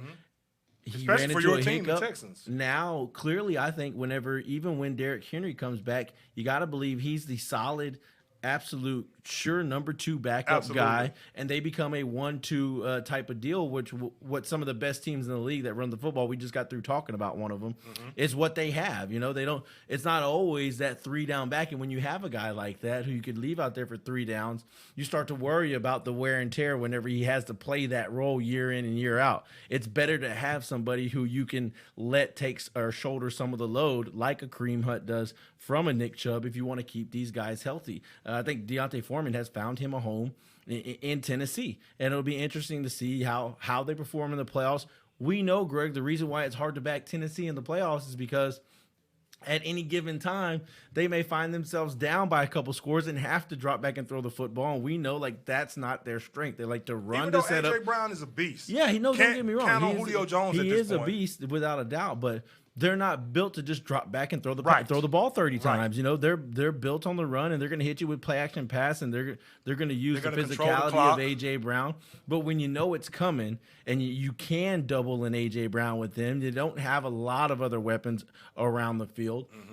Then that's when it becomes a problem for that offense, when a team like the Chiefs is going to continue to score the football, and you cannot afford to turn around and continue to hand it off over and over again, hoping that Derrick Henry will bust one. I totally agree. And the thing about it is, speaking of running the football, I'd be remiss if I did not bring up the Dallas Cowboys before we get out of here, Eddie. Of course, again, I still want to mention a few things on the NBA side of things, just show the NBA some love. Of course, you all know as the season progresses in the NBA, as the NFL season winds down, 70% of the show is going to be NBA. Of course, obviously, when the NFL season is over, it's going to be the majority NBA. So just hold tight with that. We're here one day a week, so sometimes we don't have a whole lot of NBA talk as of yet because it's still early in the NBA season, but there are a few storylines that we can definitely talk about. But the Dallas Cowboys and that loss to the Arizona Cardinals, not going to spend too much time on that. And if you want to say anything about your Texans and what they look like against Trey Lance made his debut as a starter. I think it was his debut, but ended up throwing for over 200-something yards. But speaking of running the football, Ezekiel Elliott had 9 carries for 16 yards. Now, we can sit here and say all we want about, okay, Zeke just had 16 yards. But like I've said time and time again, the Cowboys losing to the Cardinals 25-22 at Jerry World, a game that you would have kept yourself in a position to probably get that number 1 seed. Now you've dropped from the number 2 seed to the number 4 seed. Of course, the Cowboys, the games where they went on the winning streak, they were playing against the Giants and the Washington football team. And as soon as they play somebody that's going to offer some resistance, and I thought about it last week when I made the comment about the Cowboys and the Cardinals, it's going to be tough for the Cowboys to win that game if they don't come out with all guns blazing, because Arizona is coming off a 3-game losing streak. And you have to know when a team is desperate, like the Cardinals were, that they were going to come in and give you their best shot. I don't think the Cowboys were physical at the line of scrimmage. I don't think they dedicated themselves enough to running the football to give themselves a chance. Dak Prescott does not look like the $40+ million quarterback that he signed on for at this point. Now, I say that with some kind of trepidation because I don't want to get too caught up in the moment, because I know come next week or the week after, Dak will have this astronomical game, this big-time game, and he'll be throwing the ball all around the field. Now it's going to be tougher because you don't have Michael Gallup, and we're not even using him right. They do not take shots down the field, and I think Kellen Moore, he has to open up the offense more. You have to take more shots down the field, whether it be with Cedric Wilson, whether it be with Amari Cooper. What do you have Amari Cooper there for if you're not going to take shots down the field? Why do you have CeeDee Lamb there if you're not going to take shots down the field? They were way too predictable, way too conservative. And again, you have to try to establish the run. And, of course, Kyler Murray was able to get off the schneid of that 3-game losing streak, and he was back at home in Dallas where he hasn't lost. I think he's 9-0 playing in that stadium when you go back to high school, his high school games. And the Cowboys, they just laid an egg. They laid an egg. So now that's still my team, obviously. That's still my pick. I'm not going to back away from that. But I'll say this. I'm not saying it with a lot of confidence as I was, because until I see them commit to the running game, and, of course, you have Mike McCarthy. And I don't want to call him his nickname that I like to call him from time to time, because he's been doing a good job for the most part up to this point of the season. I mean, he has them at 11-5, I think it is right now. But you have to keep that timeout in your pocket so you can challenge within 2 minutes of that game when you were not able to challenge because you didn't have any more timeouts and it wasn't under 2 minutes yet. So you have to be cognizant of time and how many timeouts you have left, and time management and time management and clock management. And once again, it reared its ugly head with Mike McCarthy, and it probably cost the Cowboys a game, because I like the momentum that they were playing with when they were able to come back in that game and make it like they did, because the game wasn't as close as it ended up being. But you have to keep that timeout in your back pocket, because I think if the Cowboys would have got the ball back right there, if they would have challenged that, I think it would have been reversed. That call would have been reversed. And I think with the momentum that Dallas had at that time, they would have went down the field and won that game. So he has to be more cognizant of the time and his timeouts and clock management, man. And he cost the Cowboys a game, in my opinion, right there. And that's what we've always said all along. You don't want to get into the playoffs where your head coach costs you a game. He costs you a game because he's not managing the clock right, or he doesn't utilize his timeouts correctly. So, and I'll say this too. You know, it's not just Mike McCarthy. For me, it's Kellen Moore. You can't have 39 pass attempts, but you only run the football 17 times. Right, exactly. It just doesn't make sense. And you look at the game. If you'd have told me the Cowboys are going to pass the ball 38 times for 250 yards, but they lost the game, I'd say, oh, they probably lost in a blowout. They probably were way behind. And that really wasn't the case through 3 quarters. I mean, it was a one-possession football game. It wasn't until the fourth quarter where the Cowboys found themselves down by more than 2 touchdowns. They put up 15 points in the fourth quarter, and they were having some success throwing the football then. But it just seems to me that offense doesn't have any particular rhythm or strategy with how they're going to control the line of scrimmage against certain teams. And you know what you get against the Arizona Cardinals. They're not the best team up front, but there's certainly no slouches over there. Right. And if you don't impose your will and you don't force them into having to defend the run, then you're really helping them out. Absolutely. In the passing game, because they know exactly what you're going to do. And it seemed like Arizona knew that the Dallas Cowboys really didn't have any interest whatsoever in running the football. You look over at the Cardinals on the other side, however, a very well-balanced offense, nearly 300 yards passing and 2 touchdowns from Kyler Murray. You have 5 guys combined for about 150 yards on the ground. Yep. That is a thorough, well-balanced offensive display, something you don't always get from a Cliff Kingsbury coach offense, but they got it that day, and clearly that balance, outweighed the lopsidedness, even though they were effective in the passing game Dak Prescott throwing for 3 scores, it was still able to outweigh what the Cowboys were able to do because of clock control and, of course, controlling the ball game all the way down into the fourth quarter. Absolutely. Now, that was the recipe and for then they success. also let some guy named Chris Banjo throw a 23-yard first down, which was a tremendous catch by Jonathan Ward. Yeah. Did you see that catch, pinning man, it on the helmet? Yes, that was a great catch, and that reminded me of the David Tyree Super Bowl catch in the Super Bowl with the New York Giants. But he was pinning it on the back of the defender's helmet. I know. Exactly. And the thing about that is, these defenders, I watch way too often. These defenders, they never turn around and look for the ball. I mean, at what point? Now, that's a punt, a fake punt right there. Why are you going to run all the way down the field? They're not about to throw a bomb on a fake punt. At what point, when you're chasing that receiver right there, at what point do you not realize that that's a fake punt and they're about to throw the football? Look back for the football. Way too often these guys, and I know it's easier said than done when you're not actually out there on the field, but way too often I see these DBs. I mean, you have to learn how to read these guys' eyes. You have to get a feel for when the football is coming your direction. And I thought in that situation on a fake punt, when the guy was already 15 to 20 yards downfield, that he should have had the wherewithal to look back for the football, and maybe he could have deflected that pass, and that was a crucial play in that game. He could have deflected that pass, or definitely wouldn't have got called for the pass interference. Scary, son. Yes. It's a scary situation for them because usually those guys in those positions on the punt return team, they're not your best cover guys to begin with. True. And they are terrified that if they turn around for that football and it happens to go through their hands, that guy is going to be dancing down on pay dirt, because there's nobody behind you. That's it. I know. Except for the punt return. Nobody behind him at that time. Yeah, you're right. That's it. There was nobody behind him at that time. He was panicking like, let me if you're not the best, if you don't have the best ball skills as a defender, take it from somebody who played defensive back. It can be scary turning around and going for the football if you don't have confidence that when you turn around, it's going to be somewhere where you can get your hands on it. We all know if you played defensive back, I'm sure you played on both sides of the football, Greg. I did. Coming up, it's all about watching the eyes and watching how the player goes to lift their hands, and just you can literally see a player's eyes grow in size as the ball comes. Real good defenders find a way. Receivers don't tee you off like that, right? But as you're growing up and playing ball, you learn to look for those little tells of when the ball's going to be there.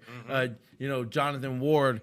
He's no Jerry Rice, so his eyes are probably just as big, but defenders you have to learn to look for that kind of stuff is what I'm trying to say. And Absolutely. A lot of times your guys playing special teams, they're playing special teams because they're not the best at doing, just that. That's true. And so, it was a great play, tough break for that guy. I don't know what the defender was who was defending on the play.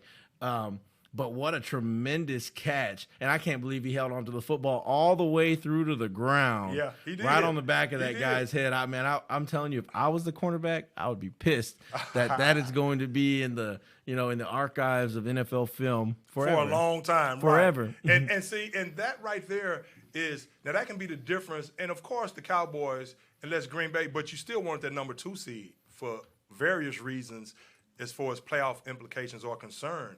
But they're going to have to go on the road, and they're going to have to win on the road. As simple as that. If they want, they're going to have to beat the best, like Dak says. And Dak, he says all the right things in the media, but sometimes I want Dak to come in there and be like, these blah, blah, blah, blah, blah, we need to get it together. We're not doing this. I think sometimes he's a bit too nice in the media. Sometimes he needs to rip his team, in my opinion, every now and then without alienating his players, but I think a lot of times he's been way too politically correct. He'll just sit back. He'll say, Greg Beatty will do that for me every Tuesday. I don't have to. Don't worry, because I sure will. But Eddie, as far as your point about the Cowboys, before we move on, as far as your point about the Cowboys and like we're saying about them having to run the football more, and what it does, I mean, you have to give these guys, these linemen, now you have Tyron Smith back, Hall of Fame tackle, you have to give them a chance to get into some kind of rhythm, like you speak of, as far as in the run game. And you have to give them, if you don't have the defense thinking that you're going to attack in the run game, and like you just said, it's just going to make things that much harder in the passing game. But you have a running back like Ezekiel Elliott and Pollard in the backfield, and you have a couple of Hall of Fame offensive linemen right there. get them into some kind of rhythm in the run game, get them worked up, get them to where they're wearing down the defense as much as possible, because Zeke, when Zeke starts eating, he gets stronger. But you can't give him 9 carries and then say, oh, well, Zeke just had 16 yards. Look what it.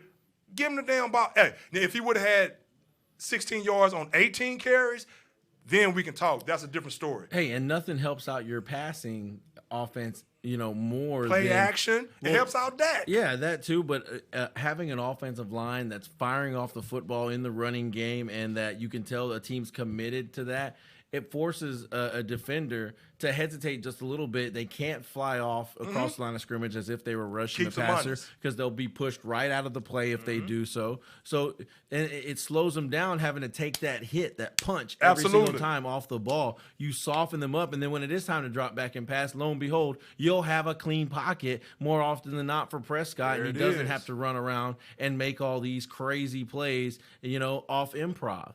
He can dominate and win from the pocket, but it takes a balanced offense. I totally agree. Now, before we move on from the NFL and talk a little bit of NBA, and I knew Michael Gallup had that ACL. Hey, Eddie, as soon as it happened, and I always say this, as soon as it buckled, I said, that's ACL. He's done. Yeah, it's pretty easy to spot these days. But like I was going to say, before we move on and before we go into talking a little bit about just a couple things in the NBA, a quick look before we get out of here, I want to ask you about Andre Johnson and his. He is now a Hall of Fame finalist to make the Hall of Fame. He goes from being a semifinalist to a finalist, so he's on the brink of being a first ballot Hall of Famer.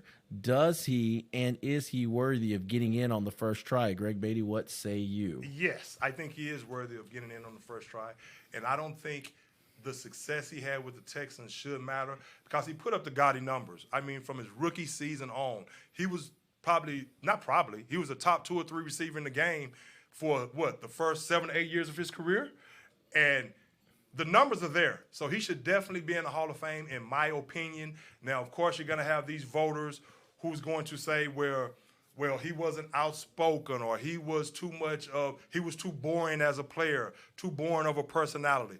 That should not matter. Didn't have the gaudy touchdown numbers. There was only, one season. Look how many different quarterbacks he played with. Oh yeah, he never having double-digit touchdowns. It was always a good handful of touchdowns. The most he had was 9 touchdowns in 2009, which is good. But he never had them double digits. 70 on the career, so it's not like he was a slouch by any means. But what was his yards and completions? Well, when you go back and look over those years where he's dominant. Over 1,500 yards in back-to-back seasons in 2008 and 2009, following it up with a 1,200-yard season that would have been a clear 1,500-yard season. He would have been the first player in NFL history to have 1,500 yards in back-to-back seasons. However, he was cut short 3 games by injury there at the end of the season. He didn't get to finish. Had he been able to finish, he was well on pace. In both those seasons, he had 171 catches in 2008, 2009. In 2010, his season was cut 3 games short. He had 1,216 on only 138 catches. So you probably imagine he had about another 25 to 30 catches he could have added in those 3 games, if not more. And I think he definitely would have put himself well up over the 1,500-yard mark, and that would have been NFL history right there. And I believe it was 2009 as well. He had a stretch of games where in back-to-back games, I think it was, nobody in NFL history has had more yards. He had plus 200-yard games in back-to-back games. One was against Detroit, and then the very next one was against Jacksonville, where he had the game-winning touchdown in overtime on a 50-yard quick screen out to the right. Andre Johnson showing off the wheels and still able to win that game. But there's just several things that he did that were first. First player in his first 6 seasons to have 80-plus catches in all 6 seasons. First player in NFL history to ever do that. That was never done before. I know it's not something that's not a stat that you may hear about all the time, but it's still something that was never done by any other player. And then you talk about what's your reputation around the league, throughout the league. Year in and year out, in Andre Johnson's heyday from, 2006 all the way through, I'd say 2012 or 2013. He was known and recognized as, if not the best wide receiver in the NFL, a top 2 or 3 wide receiver in the NFL. You talk about. I was talking about the 2 seasons in 2008, 2009, back-to-back 1,500 yards. In 2012, he had 1,500 yards, followed by 1,407 yards, almost back-to-back 1,500-yard seasons there by Andre Johnson. He was one of those guys that they knew, they being the defense, they knew Andre Johnson was going to get the football. Absolutely. And you still couldn't stop him. True. And then on top of all that, you talk about Andre Johnson, and the reason why I think he's a first ballot Hall of Famer, you look at a guy and the way he played the game. He played the game unlike any receiver that I had ever seen before. He played – he was a guy that was probably built for an era 30 years ago in the NFL, where he would have been knocking defensive backs silly whenever they try to come with that nonsense, Big, across strong, the middle. Dude. Right. You couldn't knock him down. There's highlights of him against the Cardinals where he sends linebackers and defensive backs flying as they try to dive with everything they have into him and tackle him, and they go bouncing off like a bullet would bounce off of rubber, and they're unable to bring him down. And then you look at who he played for. He played for an expansion franchise that when they became an expansion franchise, the rules of what you were allowed to do, the players you were allowed to take, and how many draft picks you got had changed. So it was a little bit harder for this expansion franchise, being the Houston Texans, to maybe take off as fast as, let's say, the Jaguars or the Panthers did whenever they came into the league. And you have a guy who was playing for quarterbacks, the likes of David Carr and Matt Schaub and Tony Banks, and Brock Osweiler, and the list goes on. Brian Hoyer, Case Keenum. Nowhere on his resume did he play for or with a Hall of Fame quarterback, like a lot of these other wide receivers throughout history who made the Hall of Fame, like they did. And you look at him doing the success or having the success that he had, where he had it at in Houston for an expansion team. To me, you could easily say you take Andre Johnson, you put that career. Let's just say I don't even want to imagine it, but let's just say you take him and put him in one of them hideous white and blue Cowboys jersey with a star on the side. Right. And I think he's a sure doubt Hall of Famer and maybe even a Super Bowl champion, Greg. Right. He was that good. Imagine if he had played on the Green Bay Packers, or if he had played for a team like the New England Patriots. Right. My goodness, what they could have done. So without a doubt, I think that because of how he played the game, to me, he's a first ballot NFL Hall of Famer. Hey, I concur, and I appreciate all those stats and your entire take on that. I mean, coming from a Houston Texans fan, you should know more than anyone, and I guarantee you, I enjoy watching Andre Johnson over the years. I enjoy watching Andre Johnson before he even got to the Texans, when he was with the University of Miami Hurricanes. I mean, the guy was always his consistency that you're speaking of, his consistency is what really stands out to me. And again, to not play with the quarterback the caliber of a lot of these other players that's making it to the Hall of Fame, and to not have consistency at the quarterback position, like you're saying, on a franchise like the Texans, a franchise like the Texans, an expansion franchise, I mean, that's saying some things right there. But he was a model of consistency. But his catch radius was tremendous. He can catch anything thrown his direction. Great run after the catch. Big, strong guy. I mean, you could throw him a deep pass. He was a good deep ball receiver, and he was also a great possession receiver as well. So he was someone that you can count on in a variety of ways and getting him the ball in your offense. And he just wasn't a guy that, we can only throw him this route or we can only throw him that route. He was a tough guy that can go across the middle, and he wore his toughness on his sleeves, and he brought it every week. Now, you mentioned he missed a couple of games one year, but one thing that I did notice about Andre Johnson, no matter what team he was playing on or what the team's record was with the Texans, he did not waver in his intensity and what he was bringing to the table every Sunday. And I like that about him. And you remember that game where he whooped that Tennessee Titans cornerback. Cortland Finnegan. He put those hands on Cortland Finnegan. So I definitely concur that Andre Johnson. Hey, the only player ever in NFL history, I believe, to do something like that and not receive a suspension from the NFL. That was huge. Yeah.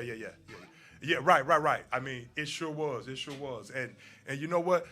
The only thing in the NBA is I have to say, man, Ja Morant is the real deal. And real quick, the Chargers and the Raiders this week, the winner gets in. The Chargers were able to win this past weekend after that letdown against the Texans, and of course, the Raiders were able to win on the last-second field goal, a walk-off win. But the only thing I got to say, and so that game this weekend, the Chargers and the Raiders, that's to see who goes to the playoffs. Ja Morant is the real deal. And Kevin Durant and James Harden, Eddie, forget all that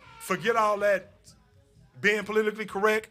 They need to get your boy Kyrie Irving, because once it gets to the playoffs, you're not going to be able to count on Kyrie Irving as much as you're counting on him right now. Once it gets to the playoffs, you're not going to be able to count on him. They need to forget being politically correct. Strap him down, get him in there, make him pull his sleeve up, take that vaccination shot, and go from there. Why in the hell did they come to the Brooklyn Nets to play with him? Now you can't leave him in limbo like that. So Clay coming back Sunday, Jazz looking good, LeBron still doing this thing, the Sports Court, the show where we keep it 100% of the time. Legends live and let live. Later.